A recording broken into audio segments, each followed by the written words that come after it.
Bonjour tout le monde, j'espère que vous allez bien, moi ça va super. On se retrouve aujourd'hui pour une toute nouvelle vidéo. La première partie était basée sur la définition et l'utilité du clavier pour notre PC. Alors dans cette partie, nous allons voir comment est-ce qu'on utilise ces touches du clavier. Donc, si tu me découvres à travers cette vidéo, mon nom est Robert, je diffuse des contenus liés à l'informatique et plus précisément comment utiliser son ordinateur. Donc, si tu n'étais pas encore abonné, je t'invite à le faire maintenant. Abonne-toi, active la cloche de notification, tu likes la vidéo et tu me laisses également un commentaire, ça fait toujours plaisir. Ceci étant fait, le tutoriel va commencer juste après le petit générique.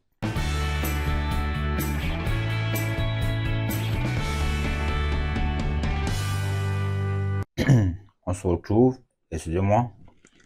Bien, comme je le disais dans cette vidéo, nous allons voir concrètement comment est-ce qu'on utilise le clavier.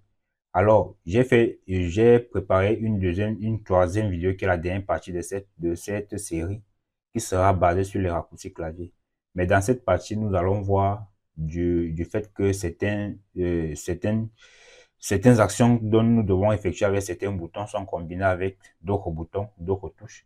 Nous serons obligés d'anticiper. Alors, la première chose que nous allons voir, c'est l'utilisation du pavé alphabétique ou bien alphanumérique. Alors, vous pouvez le constater, mon fond d'écran, j'ai travaillé un fond d'écran avec le clavier du modèle de laptop que j'ai pour que ça nous guide dans le tutoriel. Alors, vous pouvez constater également que ce clavier a effectivement 24 boutons, si vous aurez le temps de compter. Donc, hormis ces boutons-ci là, hormis ces boutons-ci, juste les boutons au niveau des pavés sont en tout 24 boutons. Mais pour un clavier de desktop, pour un clavier externe, ils peuvent aller jusqu'à 104 boutons. Alors, la première touche dont nous allons voir, c'est cette ligne-ci là, la première ligne. Allons voir comment utiliser cette première ligne, sauf les petites icônes dont on voit en orange là. Je ne vais pas parler de ça pour l'instant. Nous allons juste voir l'utilisation de ces boutons-là. Alors, le premier bouton concerné, c'est le bouton ESC, qui est l'abréviation de échapper. Échapper. Alors, à quoi sert ce bouton? Ce bouton nous sert généralement à quitter un processus. On peut également l'utiliser comme si on fermait une fenêtre, mais en réalité, ce n'est pas le fait de fermer une fenêtre, c'est le fait de quitter un processus. Par exemple, vous pouvez être en train de voir une vidéo. Lorsque vous pouvez faire, par exemple, le plein écran sur YouTube. Bon, je n'ai pas activé la connexion Internet pour vous faire voir. Donc, vous allez expérimenter cela. Lorsque vous serez sur YouTube, bien, c'est pas, si un processus est en cours et qu'il est peut-être bloqué, pour quitter le processus, alors vous allez appuyer sur la touche Échappe. Alors, la deuxième touche que nous allons voir, c'est la touche F1, la touche de fonction. Nous avons dit la dernière fois qu'il y avait 12 autres touches de fonction qui allaient de F1 à F12. Alors, à quoi nous sert la touche F1? Alors, il faut savoir que la touche F1 est une touche qui permet d'appeler, de faire appel à la fonction, à la fonctionnalité d'aide de l'application en cours. Par exemple, si j'ouvre l'application Bloc-Notes de Microsoft, Bloc-Notes, voilà. Si j'ouvre cette application, nous allons beaucoup l'utiliser, passer sur eux très rapidement. Si j'appuie sur la touche F1, comme ceci, dès que j'appuie, vous voyez, le navigateur s'ouvre automatiquement. Le navigateur s'ouvre parce que le navigateur actionne le lien qui me conduit directement à la page d'aide de Microsoft réservée à cette application-là, dont la touche F1 permet d'ouvrir une aide à notre application. Donc, n'importe quelle application que vous allez ouvrir, une application Microsoft, bien sûr. Bien, la deuxième touche concernée, c'est la touche F2. La touche F2. À quoi nous sert la touche F2? Généralement, la touche F2, elle permet de renommer un fichier ou un dossier.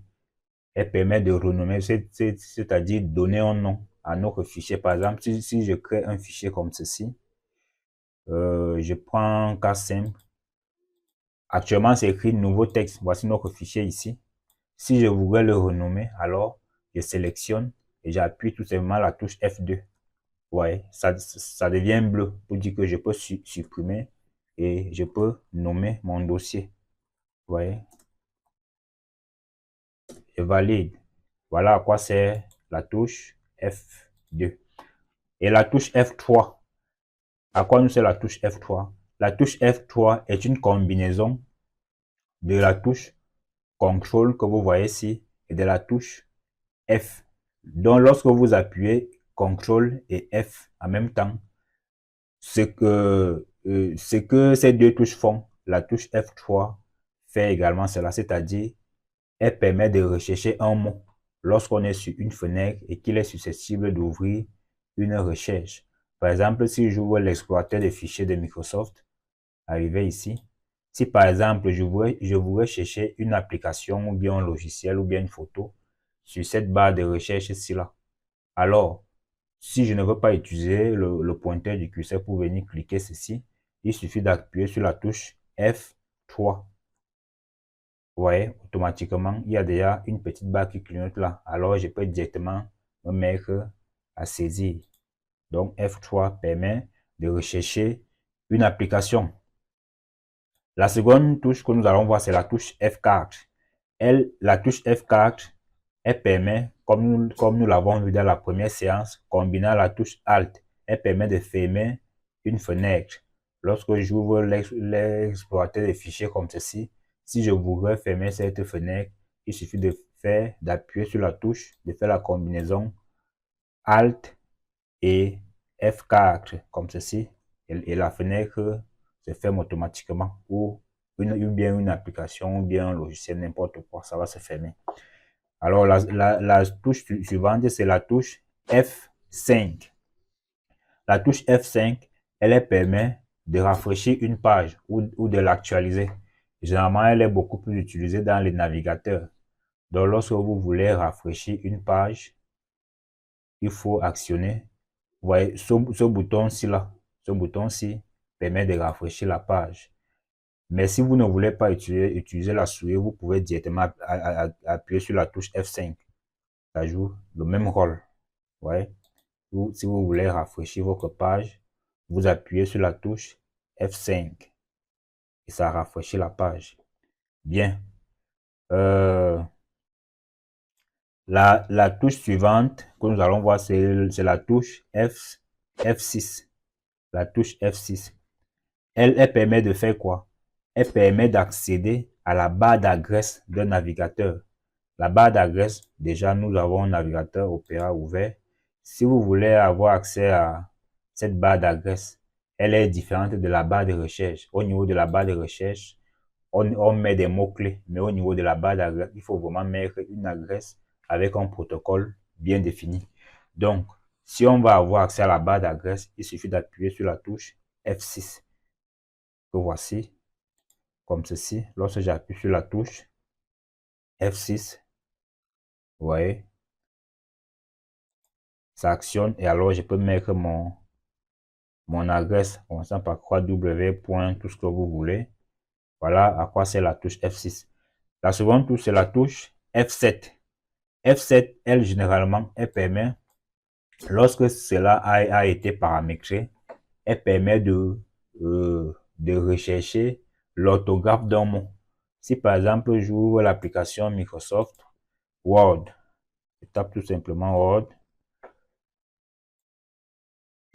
Nous allons patienter.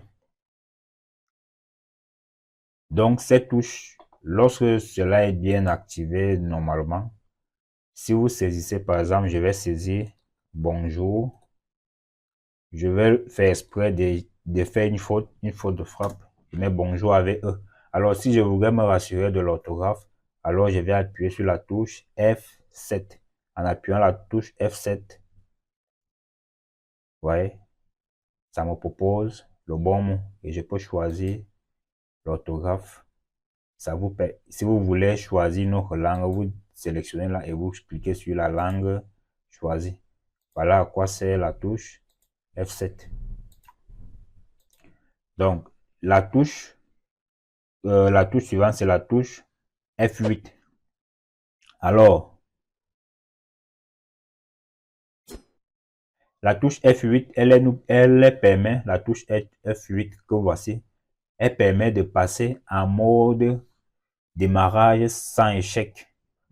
Démarrage sans échec. Lorsque vous démarrez votre ordinateur, ça, ce sont déjà des notions un peu plus avancées que nous allons voir un peu plus tard. La seconde touche, c'est la touche F. Nous venons de voir F7, F8, F9. Voici, c'est une touche qui permet de vérifier si vous avez un nouveau message dans votre boîte mail.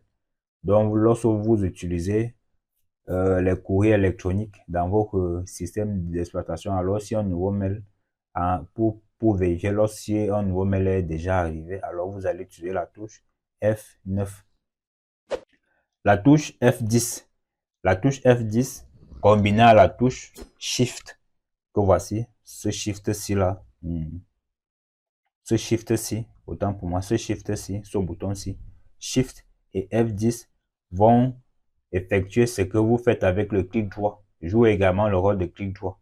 Maintenant, F11, c'est une touche qui permet de mettre une fenêtre en plein écran. Lorsqu'une fenêtre comme ceci est ouverte, si vous voulez qu'elle remplisse tout l'écran de votre ordinateur, alors vous allez appuyer sur la touche F11 comme ceci. Voyez-vous, tout l'écran s'est rempli. Même la date, je ne vois plus. Voilà. Et pour quitter encore en mode plein écran, vous appuyez directement encore sur la touche F11. Enfin, nous allons voir la touche F12. La touche F12, elle permet d'accéder au code source d'un navigateur. Bon, dans certains navigateurs, ça ne marche pas souvent. Comme sur Opera, ça ne marche pas, mais je pense que sur Google Chrome, si je tape là, Chrome, si je joue Google Chrome,